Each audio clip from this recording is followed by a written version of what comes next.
இந்த காலை எழுந்தவுடன் தவளை இந்த புத்தகத்தில் முதல் விஷயம் வந்து பார்த்திங்கன்னா ரொம்ப இன்ட்ரெஸ்டிங். எனக்கு ரொம்ப பிடிச்சிருந்தது.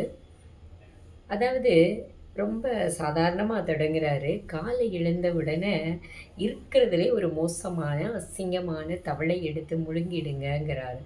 படித்த உடனே ஷாக். என்னடா தவளையே அருவருப்பு அசிங்கம், அதை எடுக்கிறது வேற அடுத்து, அடுத்து முழுங்கிறது வேற அடுத்து.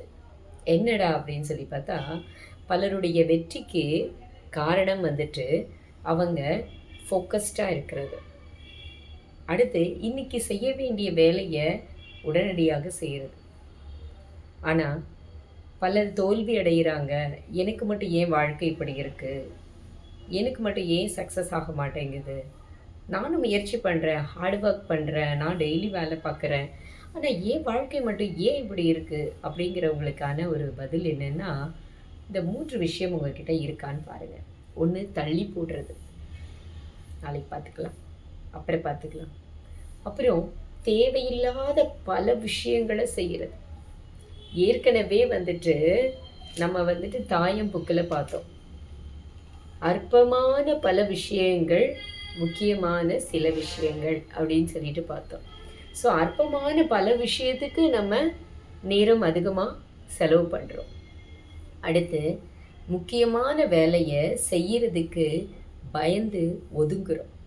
மற்றவங்கக்கிட்ட ஆலோசனையும் கேட்குறதில்ல, உதவியும் நாடுறதில்ல. ஸோ இது ஒரு மிகப்பெரிய விஷயமாக இருக்குது இல்லைங்களா? ஸோ இந்த புத்தகத்தில் என்ன சொல்கிறாங்க அப்படின்னு சொன்னால், இன்றைக்கி என்னென்ன வேலை செய்யணும்னு சொல்லிட்டு லிஸ்ட்டு போடுங்க. ஸோ அந்த லிஸ்ட்டு போடுறதில் நீங்கள் மிக முக்கியமான வேலை, கஷ்டமான வேலை, ஆனால் அதிக ரிசல்ட்டு, அதாவது உங்களுக்கு அது வந்து மிகப்பெரிய ஒரு தேவையான ஒரு வெற்றியை கொடுக்கக்கூடியது அப்படின்னு நினைக்கிறது. சிக்கலானதாகவும் இருக்கணும், பெருசாகவும் இருக்கணும், ஆனால் முக்கியமானதாகவும் இருக்கணும். இந்த 3ம் இருக்கக்கூடிய வேலையை ஃபஸ்ட்டு செய்யுங்க. அதான் முதல் தவளையை முழுங்குறதுங்கிறத.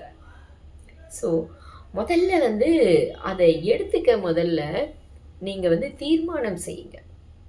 நான் எடுக்கிறேன் அப்படின்னு தீர்மானித்து நீங்கள் எழுத்தில் போட ஆரம்பிச்சிட்டாலே இந்த பிரபஞ்சம் உங்களுக்கு உதவி செய்ய ஆரம்பிச்சிடும். இந்த வேலை நடக்கிறதுக்கான வசதிகளை பண்ணி கொடுக்க ஆரம்பிச்சிடும். அதை நான் என்னோடய வாழ்க்கையில் பார்த்துருக்கேன். நான் என்னெல்லாம் அதாவது எழுதினோ, புட்டப் பண்ணனோ, நோட்டில் எழுதினோ, அந்த வேலையெல்லாம் ஆட்டோமேட்டிக்காக நடந்திருக்கு. ஒன்று நான் செஞ்சுருப்பேன், இல்லை யார் மூலமாவது அது தானாகவே நடந்திருக்கும். ஸோ முதல்ல வந்து தீர்மானிங்க. அடுத்து வந்து அந்த விஷயத்தை எப்படி செய்யலாம் அப்படிங்கிறத சின்ன சின்ன வேலைகளாக பிரிங்க.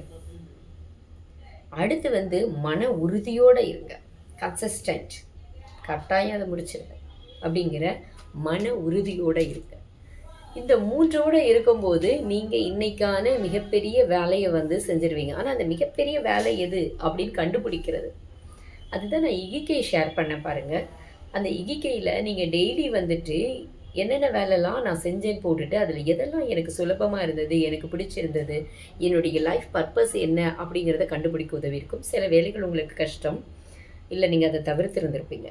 அந்த கஷ்டமான விஷயத்தில் எது உங்களுக்கு உண்மையிலே தேவையானது, உங்களுக்கு ஒரு ஸ்கில் தேவை இருக்கலாம், இல்லை உங்களுக்கு ஒரு மிகப்பெரிய வேலை, நீங்கள் வீடு கட்டணும்னு நினச்சிருக்கீங்க. ஆமாம், வீடு கட்டணும்னு நினைக்கிறேன்னு வெறும் தாட்டில் திங்க் பண்ணுங்கள், டிட்டர்மினேட் பண்ணுங்கள்.